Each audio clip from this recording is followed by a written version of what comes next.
August 17, 2026. For Creamer Media in Johannesburg, I'm Helima Frost. Making headlines.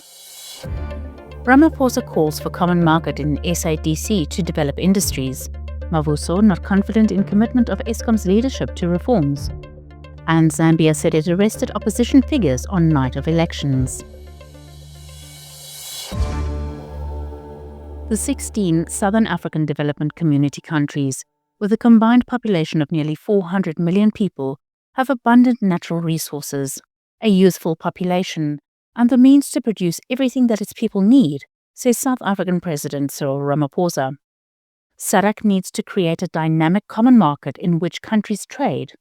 No country in the region can build an integrated power system, develop cross-border corridors, manage shared water resources, or withstand the full force of climate change on its own, he said. Southern Africa has abundant energy resources, minerals and land, skills, technology, industrial capabilities, and strong financial institutions.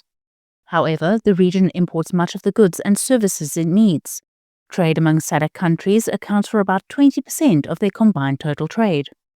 South Africa hosted the 46th summit of SADC in eThekwini, KwaZulu-Natal on August 17, starting the country's turn as chair of SADC.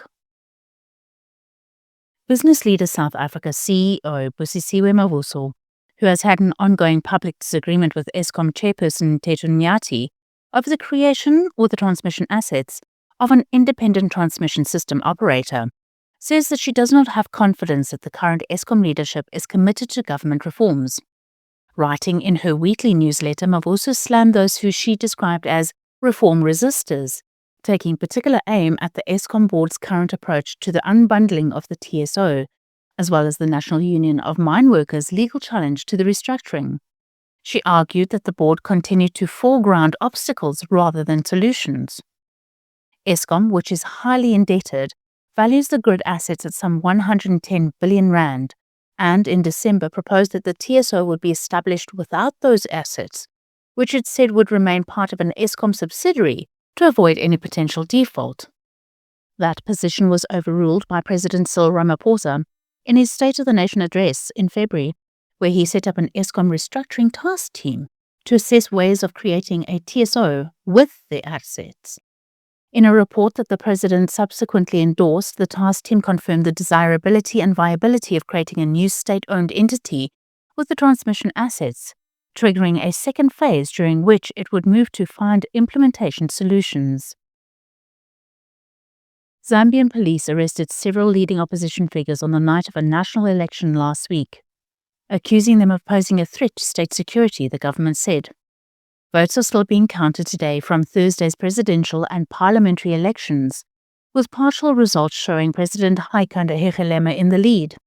The election is widely seen as a test of whether Hichilema's economic gains since a pandemic-era debt crisis are enough to win him a second term in the major copper producer. His main rival, opposition leader Brian Mundumbile, said heavy armed personnel had raided his residence after the election in what he described as an attack on his life.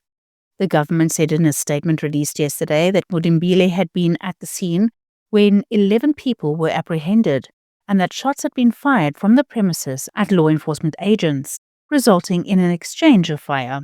It said individuals had been found in possession of high-grade military weapons, ammunition, and other materials for use in armed insurrection, and that they had been under surveillance for months. That's a roundup of news making headlines today. Don't forget to follow us on the X platform on the handle at PolityZA.